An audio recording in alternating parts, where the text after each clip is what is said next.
तो फ्रेंड्स, इस सेशन में मैं आपको वो मिस्टेक बताने वाला हूँ जो पता होने के बावजूद भी ऑलमोस्ट सभी स्टूडेंट्स मतलब 95% ऑफ द स्टूडेंट्स उस मिस्टेक को कमिट करेंगे एग्जाम के दौरान, मतलब पेपर को प्रेजेंट करते हुए। ठीक है, तो ये गलती ऑलमोस्ट हर बच्चा करता ही करता है, जिसकी वजह से कम 10 से 15 नंबर, और ये मैं बहुत कम कह रहा हूँ, ठीक है, 10 से 15 नंबर का नुकसान स्टूडेंट को होता ही होता है, कम से कम कह रहा हूँ मैं। ठीक है, तो रजी जनरली मतलब स्टूडेंट्स एग्जाम को किस तरह से अटेम्प्ट करते हैं, मतलब एग्जाम के दौरान किस तरह से बिहेव करते हैं, मतलब उन्होंने जैसे फर्स्ट क्वेश्चन उन्होंने शुरू किया सॉल्व करना, फिर उसके बाद या तो वो हो जाएगा या फिर नहीं होगा। अगर हो गया बहुत अच्छी बात है, नहीं तो फिर उसके बाद फाइनल स्टैंप लगा देते कि यार इस क्वेश्चन को छोड़ दो, ये नहीं सॉल्व हो रहा। फिर दूसरे पे आओ, फिर अगेन दूसरे पे टक्कर मारेंगे, हो जाएगा तो बहुत अच्छा है, नहीं तो फिर वो उसके बाद फाइनल कर देंगे कि यार ये क्वेश्चन सॉल्व नहीं हो रहा, इसको छोड़ दो, और तीसरे में आओ। ठीक है,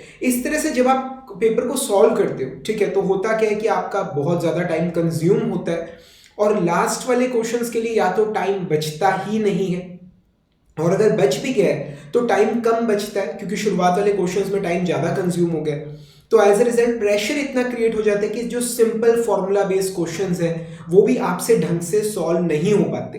तो या तो सॉल्व ही नहीं हो पा रहे तो उनके गलत आंसर आ रहे हैं। ठीक है, तो रजी ये जो गलती है ये आपको बिल्कुल भी नहीं करनी है। ठीक है, ये गलती आपको बिल्कुल भी नहीं करनी है। ये पेपर को अटेम्प्ट करने का जो सबसे गलत तरीका है वो ये वाला है। ठीक है, किसी भी एग्जाम को मतलब ऑब्जेक्टिव एग्जाम को सही तरीका क्या है उसे अटेम्प्ट करने का, वो ये कि आप एग्जाम को कम से कम 3 राउंड्स में अटेम्प्ट कीजिए, कम से कम। ठीक है, अभी 3 राउंड्स का क्या हिसाब किताब है, आप मतलब जैसे क्वेश्चन नंबर 1 से आप शुरू करते हैं, आप देखिए कि मतलब आपने क्वेश्चन पढ़ा, आप देखिए कि वो आसान है या मुश्किल है, मतलब आप उसे एक बार ट्राई कीजिए। अगर वो पहले ही शॉट में हो जाता है तो आप उसे सॉल्व करके उसके आंसर को मार्क कर दीजिए। अगर उसमें कुछ आपको सोचना पड़ रहा है, अगर आपको लग रहा है कि टाइम लगेगा, या फिर आपको ये लग रहा है कि पता नहीं होगा या नहीं होगा, ठीक है, मतलब मुश्किल है, ठीक है, ऐसे में आप उस क्वेश्चन को छोड़ दीजिए। ठीक है, फिर आप दूसरे क्वेश्चन पे आइए। अगर फॉर्मूला बेस्ड क्वेश्चन है, आसान क्वेश्चन है, डायरेक्ट सॉल्व हो रहा है, आप उसे कर दीजिए, और फिर उसके बाद आप तीसरे क्वेश्चन पे आइए। ठीक है, अगर फॉर्मूला बेस है, आसान है, आप उसे कीजिए। अगर आपको लग रहा है कि थोड़ा टाइम लगेगा पर सॉल्व हो जाएगा, या फिर मुश्किल है, पता नहीं होगा या नहीं होगा, तो आप उसे छोड़ दीजिए। ऐसे करके आप पूरे पेपर को एक बार आप सॉल्व कर लीजिए, पूरे पेपर को एक बार आप सॉल्व कर लीजिए। मे भी शायद आप ये काम मे भी शायद 1 या 1.5 आवर में कर लें, जिसमें आप फॉर्मूला बेस और आसान क्वेश्चंस आप सॉल्व कर रहे हो। ठीक है, तो उससे क्या होगा कि जो फॉर्मूला बेस और आसान से क्वेश्चंस हैं वो सारे एक बार आपके सॉल्व हो जाएंगे। पूरा का पूरा पेपर एक राउंड आपने पूरा लगा लिया।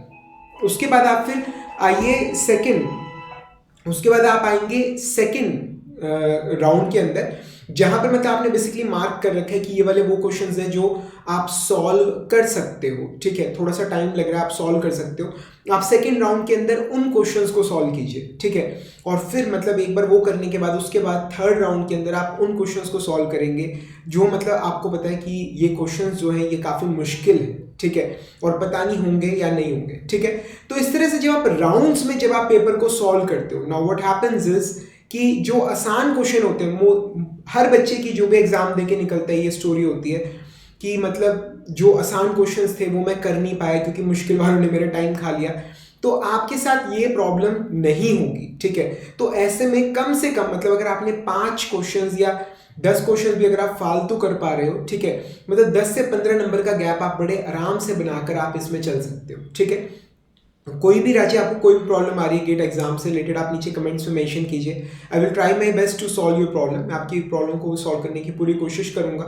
ठीक है, मोरोवर राजी कोई भी आपको मतलब कोई टॉपिक नहीं समझ आ रहा, A to Z mechanical engineering के सभी लेक्चर्स मेरी Android app Manish Jindal GATE mechanical lectures पर अवेलेबल हैं। आप उन सभी लेक्चर्स को फ्री ऑफ कॉस्ट आप एक्सेस कर सकते हैं। ठीक है, कोई भी प्रॉब्लम है नीचे कमेंट्स में मेंशन करना, मैं आपकी प्रॉब्लम को सॉल्व करने की पूरी कोशिश करूंगा। तब तक के लिए friends, thank you very much and wish you all the best.